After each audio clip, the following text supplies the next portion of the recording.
it's Chanel. Welcome back. As you guys can see, today's video is actually going to be a 12-month update. This is actually long overdue because my son is like 14 months now, just about, or just turned 14 months. So I'm going to kind of give you guys just the overall development, just things that we're using, feeding, how everything's going along with Gia, and all that good stuff. So stay tuned. So I'm going to talk about his overall development because I feel like this just spiraled out of hand really quickly. So I don't know, is that just like, ooh, honey, like you need to blend your makeup better, girl. So if you see that, just don't mind it. Turns out I'm not a makeup artist. So his overall development, number one, I just feel like his gross motor has just like exploded. Like this boy is climbing, dancing, kicking, jumping like no other. I don't even think I uploaded a video or kind of updated you guys. He actually literally cut his eye really bad. We had to get a ride in the ambulance, and this was right when he turned like 13 months, I think, about a month ago. Thank goodness we didn't have to get stitches, but he did have to get like glued, and it was so close to his eye, so I was just so worried that the glue was gonna go in his eye. Anyway, fast forward, it was really because he was trying to climb on our couch, slipped, hit the edge of the coffee table. So now we've moved the coffee table far, far away. We've actually tried to put the soft corners around the table, but turns out our son is kind of a savage and he ripped it off, and also ripped some of our like coating on the table off that we just spent $300 on. So that's fun. I know it's like a very sexist thing to say because I know there's a lot of girls like that. Gia was not wired like him, and he is a boy for sure. Like he is hitting, throwing stuff. He's a screamer like when we're in the store, and I'm just like, this is like a whole new walk in motherhood, and it's like a new learning transition for me because I didn't really have to deal with these things with Gia. So I honestly just remove him from the situation. Like if he's screaming in the store, I do lots of distractions. At home, I have to use my words a lot, and I try not to say no because I feel like it gets so repetitive. So I try to tell him what to do. Like when he's hitting his sister, I try to just tell him gentle, gentle. And I feel like that's so much more productive than saying no all the time, because when I tell him what to do, I notice that he starts doing it. Like I'm showing him and then he'll be like, okay, let me do that. So I feel like that is definitely something that is helping me during this 12-month, or I should say 1-year-old journey, is kind of telling him what to do. But don't get me wrong, I am human and I do tell him no, because he does some things that I'm like, why are you standing on top of my table? Like, you're getting a little disrespectful now, sir. So moving on, I'm going to talk about some products and some toys that we are actually using right now. It's summertime and I feel like the kids are very, very dry, but he gets like these little dry patches. Like they're like little small, like I would say like this big, and they'll have like little bumps, and he's white, and some people think it's eczema, which, you know, it definitely could be, but once I put like ointment on it, it goes away. I do lather him up with lotion after every use, but sometimes I feel like it's not as moisturizing. So if you guys have watched a lot of my previous baby updates, I literally stand by this Burts Bees ointment, and I used it for his cradle cap, and I would mix it in there, and it would literally just like be able to come right out when I brushed it. It would just brush out. So I still have some of that ointment, and I use that ointment on the super dry areas where he gets dry patches to kind of lock in that moisture, and it has done so well. So I'll definitely insert a picture, and I will also link all the products that I can down below if you guys are interested. As far as toys, right now he is absolutely loving anything that moves. So trucks, cars, especially the ones that make noises and start up and honk and all that fun stuff. So he loves stuff like that, and I recently actually just purchased this super cute like speed racer remote control car that I actually got at Ross for $10. It was $9.99, such a steal. It's not too complicated, so it's just 2 buttons, and he actually loves it. And I mean, for 10 bucks, if it breaks or if anything really happens, like he, you know, he had fun while it lasted. But definitely love something like that. So if you guys are interested in anything like that for your toddler, it is definitely a steal, especially for $9.99. like you cannot beat that. Other products that I actually try to incorporate a lot are we have a lot of Leapfrog products that I have saved from Gianna, so I'm already trying to implement some type of like fun way to learn alphabets, regardless if it is like a toy that he can learn his alphabets on, or songs. I live and stand by the Leapfrog letter factory, and then I've also learned they have like a phonics and all that stuff, and I believe they either have it on Amazon Prime or they have it on Netflix, but they have the complete series, which blew me away, and I was like, honey. So if you guys have any of those, I would definitely check them out, because they're like fun songs. It's almost like ABCs, but it teaches them not only the letter but the number. So I feel like if I could kind of hit 2 birds in 1 stone, if I'm going to turn something on, I'd rather it be educational and for them to get something out of it. Also, I also live by, since we're talking about TV, I also live by Daniel the Tiger. He's so great and amazing for social emotional.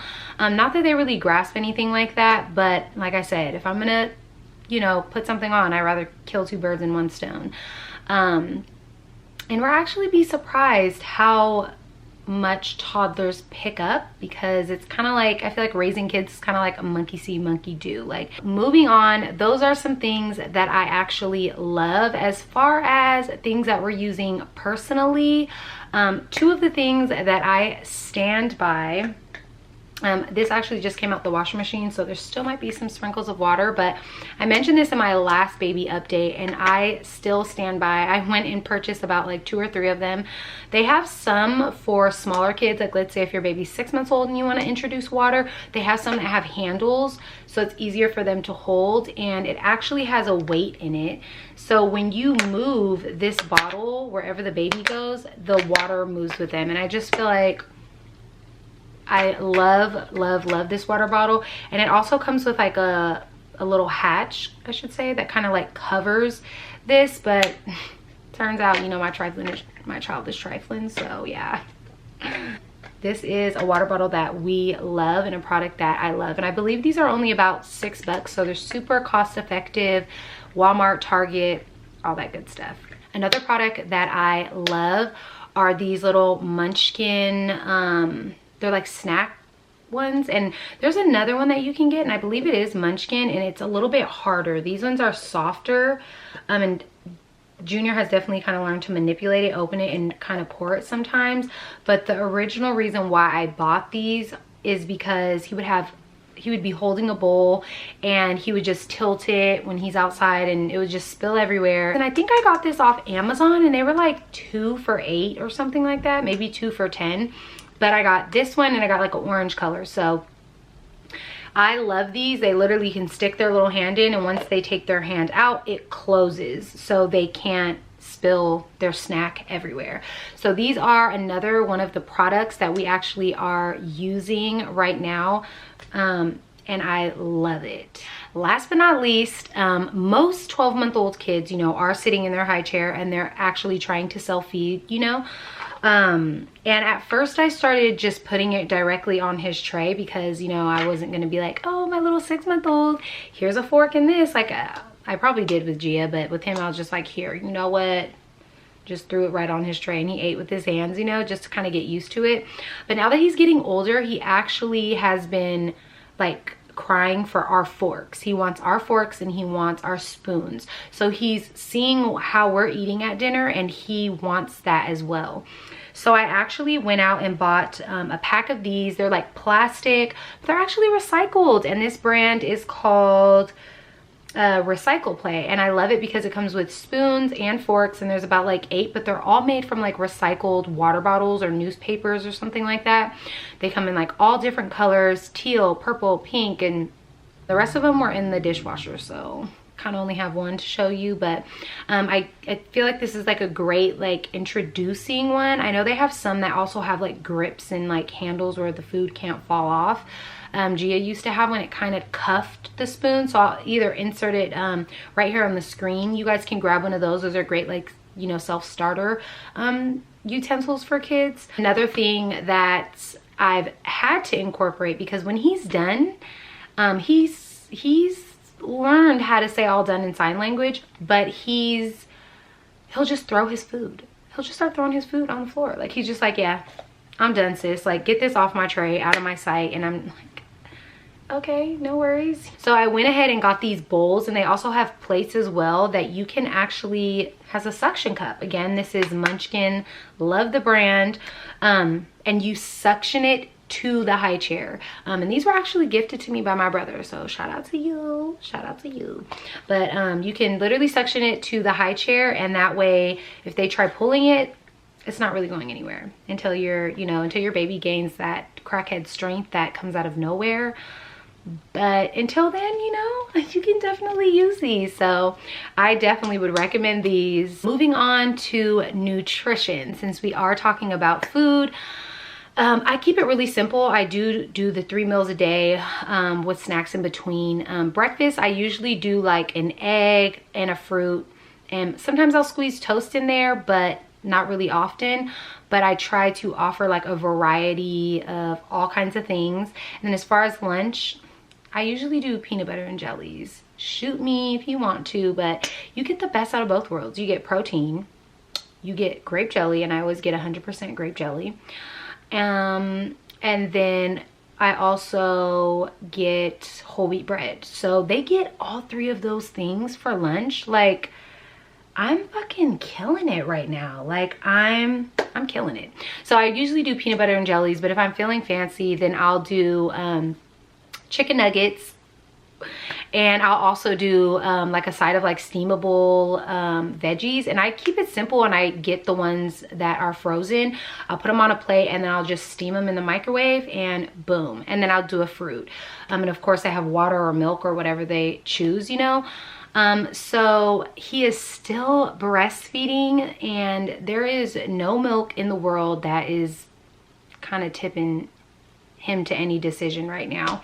And I really just don't feel the pressure in like pressuring him off my boob, but at times I'm just like, I'm done with this. But then at times I'm like, most of the time I don't feel like I'm ready as well, because I feel like this will probably be my last baby, and I want to savor it. Like, I am in no rush.